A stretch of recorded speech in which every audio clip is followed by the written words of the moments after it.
दोस्तों नमस्ते। स्वागत है आपका हमारे YouTube चैनल जीवन और विज्ञान में। आज का हमारा टॉपिक है प्रोकैरियोटिक सेल। और यह प्रोकैरियोटिक सेल क्या होता है इसकी चर्चा हम लोग अब करते हैं। देखिए, यह जो प्रो है, इस प्रो का मतलब होता है बिफोर। बिफोर मीन्स पहले, और कैरियोन KARYON, कैरियोन मीन्स क्या होता है? न्यूक्लियस, केंद्रक। तो देखिए, यह जो आप बिफोर न्यूक्लियस, बिफोर न्यूक्लियस मतलब न्यूक्लियस इसमें नहीं होता है। जिसमें न्यूक्लियस नहीं होगा उसी को हम लोग प्रोकैरियोटिक सेल कहेंगे। अभी हम यहाँ पे हैं और कुछ देर पहले हम यहाँ पे नहीं थे। अभी आए हैं मतलब इससे पहले हम यहाँ नहीं थे। तो पहले का मतलब जो इसमें जो है यह नहीं है। अब देखिए, यदि प्रोकैरियोटिक की बात की जाए तो इसका मतलब है कि यह प्रोकैरियोटिक के बाद कोई नया सेल भी होगा, यूकैरियोटिक। यह जो यूकैरियोटिक सेल है, इस यू का मतलब होता है आफ्टर, और कैरियोन KARYON, कैरियोन का मतलब न्यूक्लियस, जिसमें कि न्यूक्लियस मौजूद होगा उसे हम लोग यूकैरियोटिक सेल कहते हैं। वह क्या हो जाएगा?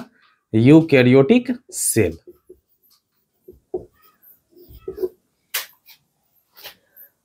अब क्या है कि यह प्रोकैरियोटिक सेल क्या होता है, हम लोग इस चीज की बात करते हैं। तो प्रोकैरियोटिक सेल की जब भी चर्चा होगी तो यह प्रोकैरियोटिक सेल आपको रिप्रेजेंट करता है कि यह प्रिमिटिव सेल है। और प्रिमिटिव सेल मतलब कुछ वैसे जीव, वैसे ऑर्गेनिज्म में ये पाए जाते हैं। तो उस ऑर्गेनिज्म का नाम हम लोग जानते हैं कि क्या होता है।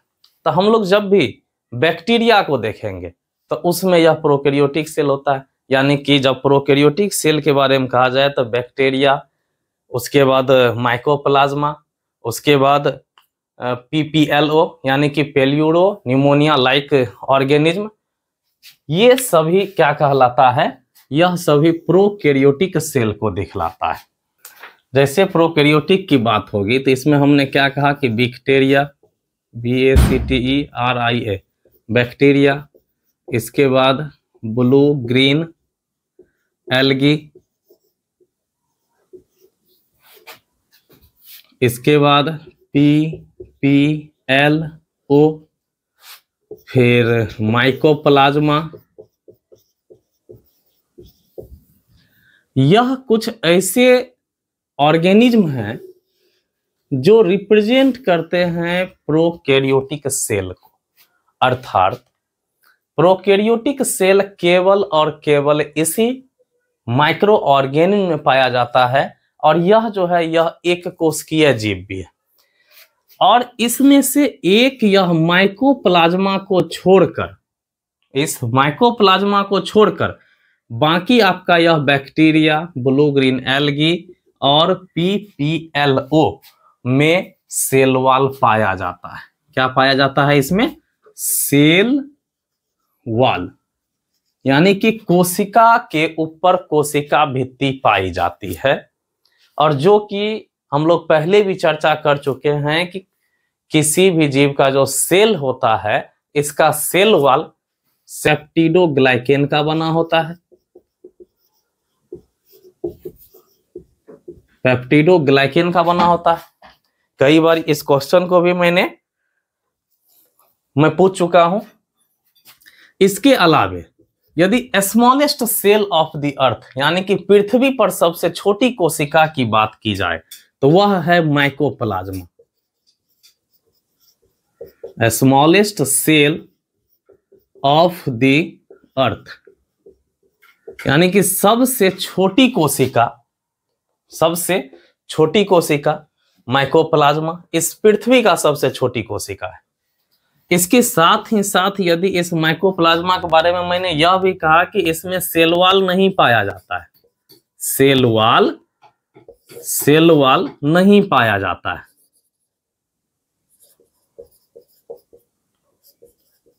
इस चीज को भी आप याद रखिएगा। माइकोप्लाज्मा के लिए बहुत ही इंपॉर्टेंट चीज है ये।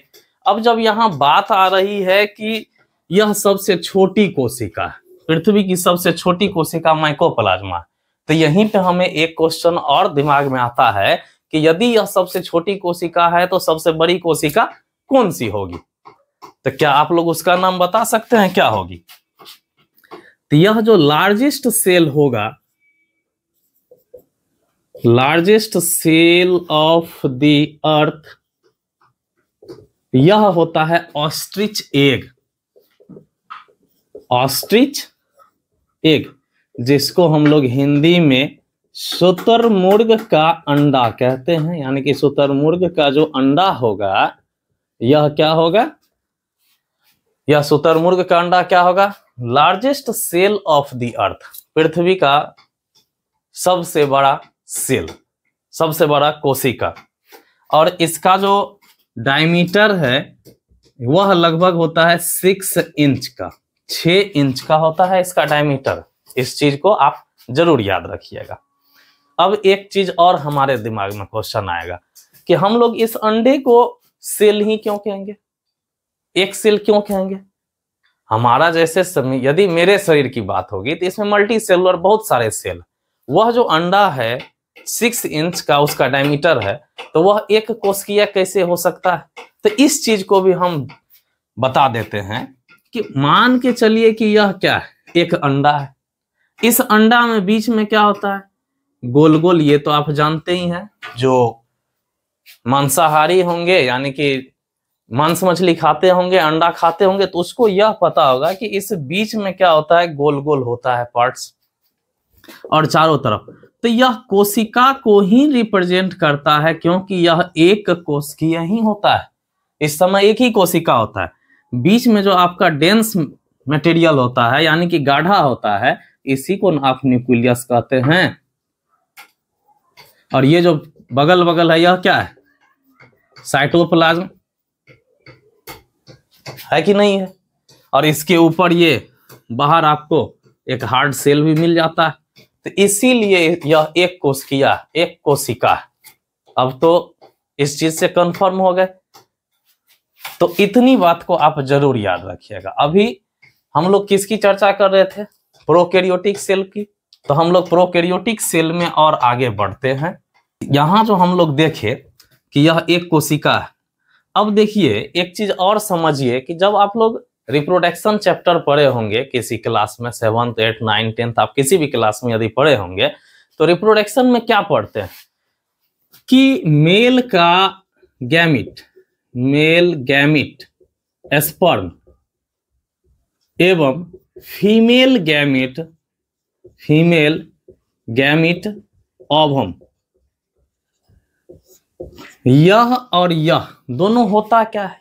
हैप्लॉइड। यानी कि जब शुक्राणु की बात होगी तो यह शुक्राणु और यह अंडाणु क्या होगा? हैप्लॉइड होता है। और जब दोनों मिलता है, यह शुक्राणु और यह अंडाणु आपस में मिलकर के एक कोशिकीय रचना बनाता है, तो जिसे हम लोग जाइगोट कहते हैं। यह होता क्या है? एक ही कोशिकीय। क्या होता है यह? यहाँ एक ही कोशिका होता है जब जाइगोट की बात होती है। और यह जो एग है, तो यह भी तो मेल और फीमेल के हैप्लॉइड गैमेट्स के मिलने से बना है। तो यहाँ अभी यह जाइगोट फॉर्म में ही है, और जाइगोट फॉर्म में ही है। अब यह क्या होगा? आगे डिवाइड होकर के, यानी कि इसमें जो विभाजन होगा, विखंडन होगा, उसके फलस्वरूप यह 1 से 2, 2 से 4, 4 से 8, 8 से 16, धीरे धीरे यह मल्टी सेलुलर ऑर्गेनिज्म में डेवलप हो जाएगा, परिवर्तित हो जाएगा। और बस इसी से क्या होगा? मल्टी सेलुलर ऑर्गेनिज्म यानी कि ऑस्ट्रिच जो होंगे उनका उत्पत्ति होगा। ठीक है, तो चलिए अब हम लोग प्रोकैरियोटिक को देखते हैं। तो देखिए यह जो प्रोकैरियोटिक सेल है, तो यह smaller and MULTIPLY multiply rapidly, यानी कि यह यूकैरियोटिक सेल के मुकाबले क्या होता है? जो यूकैरियोटिक सेल होगा उसके मुकाबले यह छोटा तो होता ही है साइज में, इसके साथ ही साथ यह जो गुणन करता है, यानी कि इसमें जो रिप्रोडक्शन होता है, यानी कि यह जो अपने संख्या को जो बढ़ाता है, more rapidly than eukaryotic cell, multiply rapidly than eukaryotic cell.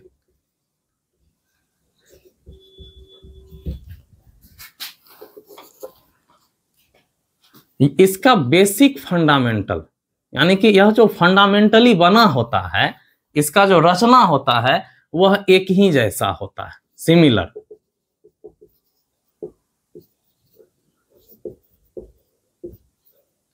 Fundamental structure,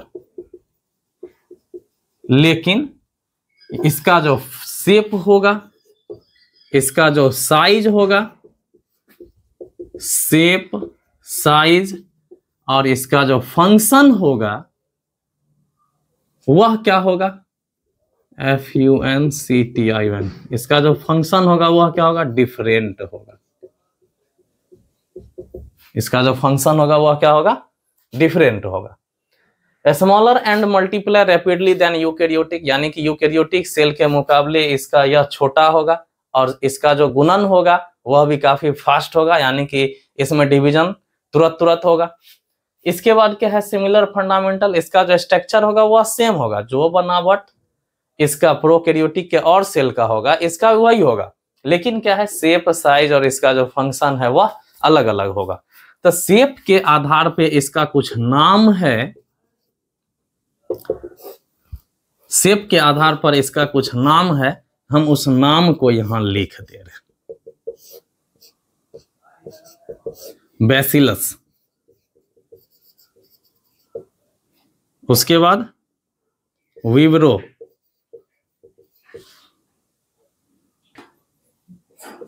कोकस,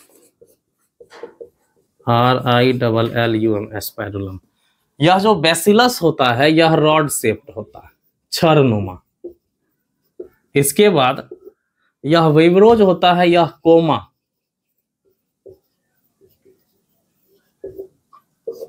यह कोकस, और यह एस्पाइरुलन जो है यह कैसा होता है, एस्पाइरल,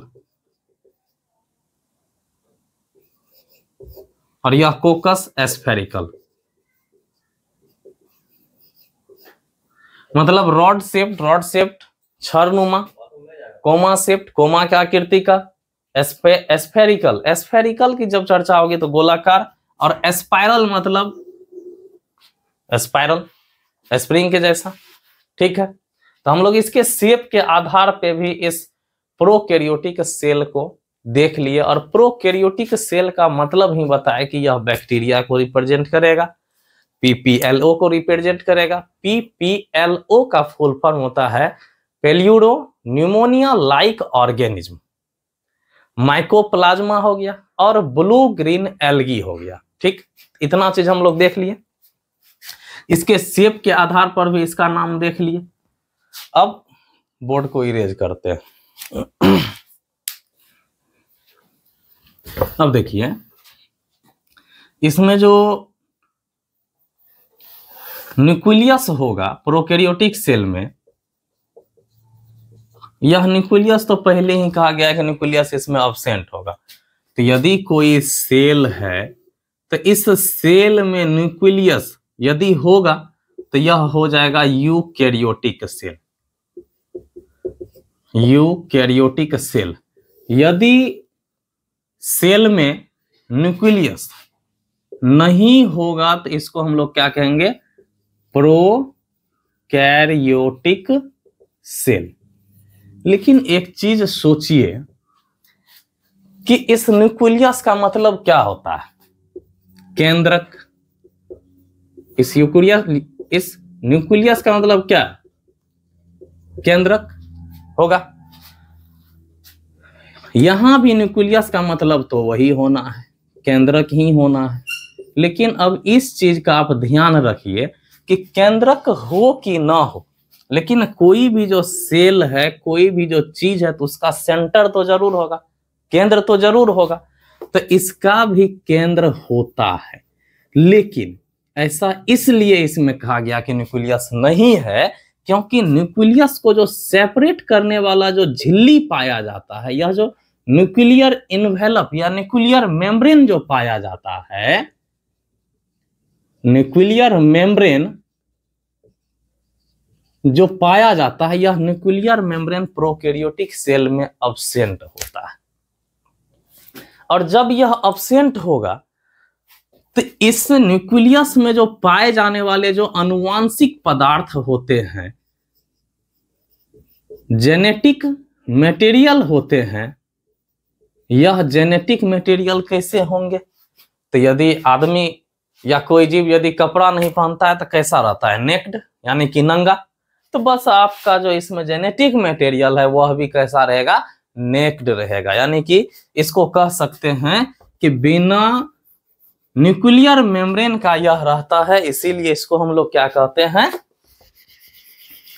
कि इसमें नेक्ड डीएनए पाया जाता है। इसमें क्या पाया जाता है? Naked DNA, naked DNA. और डीएनए को ही हम लोग क्या कहते हैं? जेनेटिक मटेरियल, जेनेटिक मटेरियल कहते हैं, मतलब आनुवांशिक पदार्थ, आनुवांशिक पदार्थ। इसमें भी अब कोई दिक्कत नहीं है।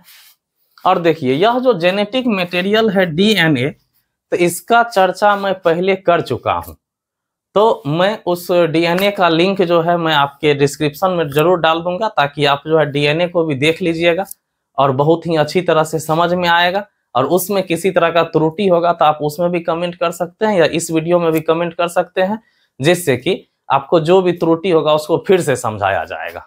ठीक है, यह क्या होता है? इसमें नेक्ड डीएनए पाया जाता है, या इसमें सर्कुलर डीएनए पाया जाता है। जो छोटे जीव होते हैं ना, खास करके माइक्रो ऑर्गेनिज्म, उसमें अधिकतर आपको सर्कुलर डीएनए ही देखने को मिलेगा। जो ऑर्गेनेल्स यूकैरियोटिक में पाए जाते हैं, वह जरूरी नहीं है कि वह प्रोकैरियोटिक सेल में भी पाए जाते हैं। यानी कि cell organelles are not similar to eukaryotic cell, eukaryotic cell. ठीक है, और इस प्रोकैरियोटिक सेल का जो सबसे विशेष स्ट्रक्चर होता है, सबसे विशेष रचना होता है, यूं कहिए कि कैरेक्टरिस्टिक ऑफ प्रोकैरियोटिक सेल, तो वह होता है मीजोसोम, मीजोसोम।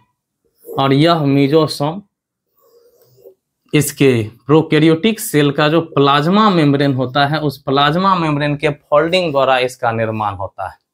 फिर यह सेल वॉल का भी फॉर्मेशन करता है, यानी कि कोशिका भित्ति का भी निर्माण करता है।